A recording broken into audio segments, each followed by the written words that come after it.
앞서 구글 플레이 스토어와 애플 앱 스토어가 앱 매출의 30%를 일괄적으로 수수료로 부과하고 있는 데 대해 공정위 집단 신고를 준비하고 있다는 보도 전해드렸는데요. 앱 개발업체들을 모아 이들을 대리해 집단 신고를 준비하고 있는 법무법인 SN 정종채 변호사를 만나 좀 더 자세한 얘기 들어봤습니다. 계속해서 장한지 기자가 전해드립니다. 법률방송 취재진을 만난 정종채 변호사는 30% 앱 수수료에 대한 공정위 집단 신고 추진에 대해 구글이나 애플이 이룬 혁신과 성취를 폄하하거나 매도하는 건 아니라는 말로 인터뷰를 시작했습니다. 저희가 구글이나 애플의 혁신적인 기업가 정신과 그들의 혁신 그리고 그로 인한 우리 인류의 사회의 변화를 모르고 있는 것이 아닙니다. 그리고 그들은 분명히 자기들의 그 창조적인 혁신에 대한 대가를 가져가야 되는 거죠. 그게 막스 베버가 얘기했던 정의거든요. 막스 베버의 프로테스탄트 윤리와 자본주의 정신을 언급한 정 변호사는 다만 그런 점을 다 감안해도 앱장터라는 판을 깔아주고 일체의 예외 없이 매출의 30%를 가져가는 것은 지나치게 과도하다는 점을 지적하며 본론으로 들어갑니다. 정 변호사는 이 같은 문제의식을 독점은 악마라고 표현했습니다. 기본적으로 우리 경제학, 경쟁법에서는 독점은 악마다라고 하거든요. 독점은 선악을 가릴 필요 없이 그 본질이 데빌입니다. 데빌. 이 두 사업자가 독점이고 독점의 본질은 데빌이거든요. 나머지 독점 밑의 거래 상대방들이 서러지기 전까지 잉여를 착취하는 게 본질입니다. 구글이나 애플처럼 독점적 지위에 있는 사업자들에 의한 착취는 앱 개발자들의 혁신과 기업가 정신을 저하시키는 요소로 작동한다고 주장합니다. 딱 망하지 않을 만큼만 수수료를 가져가 생존이 지상과제가 되어버리면 혁신은 요원하다는 주장입니다. 아케이드 게임을 만들었는데요. 잘 됐어요. 잘 됐는데 의외로 남는 돈이 없었던 거죠. 그리고 그 다음 게임을 이제 준비를 하다가 자금 부족으로 무너져 버렸습니다.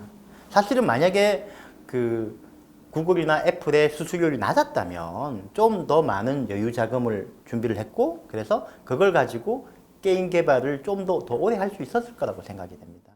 건강한 앱 생태계 복원을 위해 우선 과도한 수수료 문제부터 해결해야 하고 그런 차원에서 공정위 집단 신고를 준비하게 됐다는 것이 정 변호사의 설명입니다.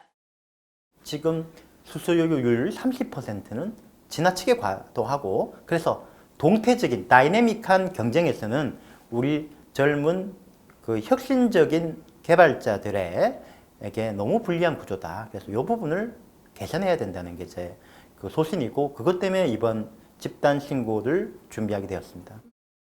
기업가 정신과 혁신을 떠나 일률적인 앱 수수료 30% 강제는 일방 당사자에게 불리한 조항을 강요하는 것으로 그 자체가 공정거래법이나 약관규제법 등 실정법 위반이라고 정 변호사는 강조합니다. 선택권이 없는 거기 때문에 약관은 우리 고객들이 울며 겨자 먹기로 사인하지 않을 수가 없다. 그렇기 때문에 약관은 고객하고 관계없이 기본적으로 고객한테 부당하면 안 된다. 고객의 권리를 침해하는 약관은 아예 그 자체로 무효다라는 규정을 가지고 있습니다. 그게 이제 약관규제법이거든요.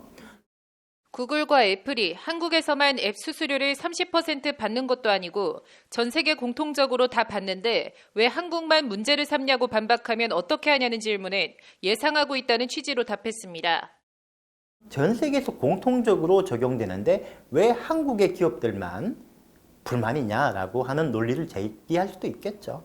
그러니까 구글이나 또는 애플이나 다 페이스북도 마찬가지인데 한국 소비자들, 한국 시장에서 일을 하려고 돈을 벌면서도 사실 한국 법의 적용을 받지 않는다는 법리를 또 펼치고 있어요. 자기들은 한국 사업자가 아니니까. 결국 이런 논리를 깨는 게 이번 집단 신고와 향후 소송의 핵심 쟁점이 될 것으로 보이는 가운데 구글 코리아와 애플 코리아뿐만 아니라 주요 해외 법인도 피신고 대상에 포함시킨 것도 이 때문입니다.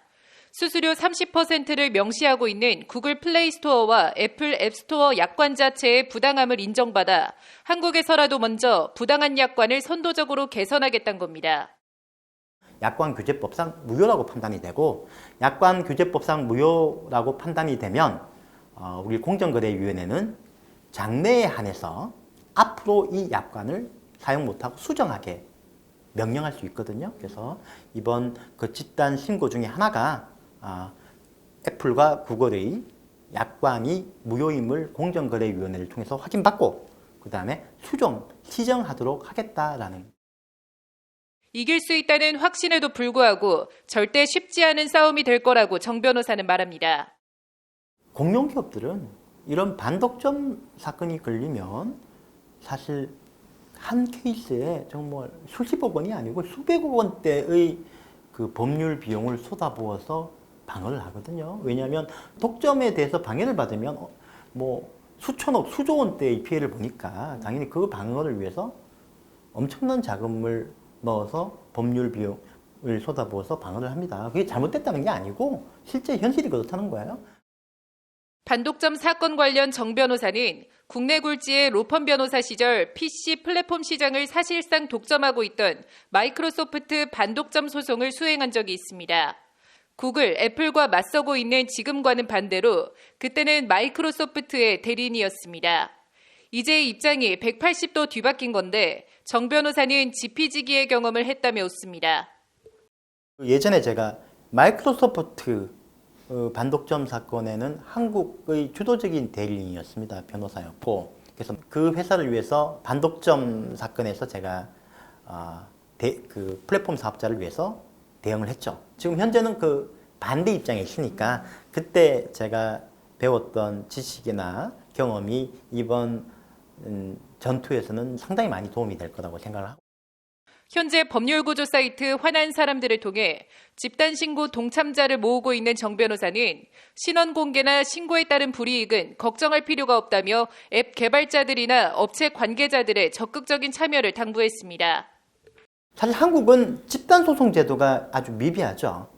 그래서 사실 이런 그 독점자와 싸우는 데서는 우리가 제도가 없었다고 보여지거든요. 근데 그 화난 사람들과 같은 이런 집단 분쟁 플랫폼이 생겼고 이를 통해서 많은 사람들이 모여가지고 글로벌 공룡과 싸우는 선례를 남긴다면 집단적인 권리 수호의 하나의 획이 될 거라고 생각을 하고 있습니다. 정 변호사는 지루하고 힘든 싸움이 되겠지만 이번 사건을 의미 있는 마중물로 삼겠다는 각오로 인터뷰를 마무리했습니다. 하나 당부드리고 싶은 것은 이게 시작이 될 거라고 생각합니다. 저는 우리 그 글로벌 생태계 4차 산업혁명에서 있는 수많은 혁신가들을 위한 혁신의 생태계를 위한 마중물이 이번 사건이 됐으면 합니다. 마중물이 되었으면 좋겠습니다. 법률방송 장은지입니다.